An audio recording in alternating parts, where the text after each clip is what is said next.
Nisar satellite కోసం కొన్ని ఆసక్తికరమైన విషయాలు ఈ వీడియోలో తెలుసుకుందాం. Welcome back to my channel. NISAR అనగా NASA ISRO synthetic aperture radar. NISAR అనేది ఇస్రో భారత్ మరియు నాసా అమెరికా కలిసి చేపట్టిన సంయుక్త ఉపగ్రహ ప్రాజెక్ట్. ఈ శాటిలైట్ కు 2 frequency bands, L band NASA నుంచి, మరొకటి ఇస్రో నుంచి ఎస్ బ్యాండ్. దీని యొక్క రాడార్ యాంటీనా ఒక భారీ 12 మీటర్ల వెడల్పున్న మెష్ రిఫ్లెక్టర్. ఇది అంతరిక్షంలో గొడుగులాగా విప్పబడుతుంది. సుమారు 2.8 టన్నుల బరువుతో ఉంటుంది.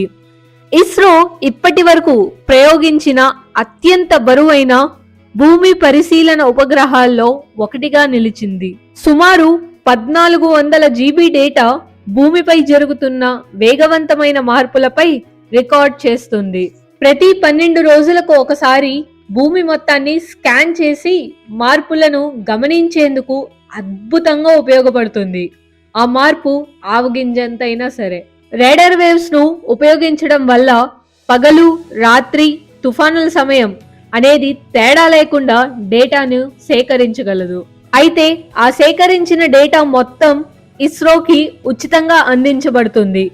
డేటా ఓపెన్ సోర్స్ గా ఉండి ప్రపంచవ్యాప్తంగా ఉన్న పరిశోధకులకు అందుబాటులో ఉంటుంది. ఇది కేవలం 3 సంవత్సరాల మిషన్ కోసం రూపొందించారు. కానీ నిపుణుల అంచనాల ప్రకారం ఇది దీర్ఘకాలం పాటు పనిచేసే అవకాశం ఉంది. మరిన్ని వీడియోస్ కోసం లైక్, షేర్, సబ్స్క్రైబ్.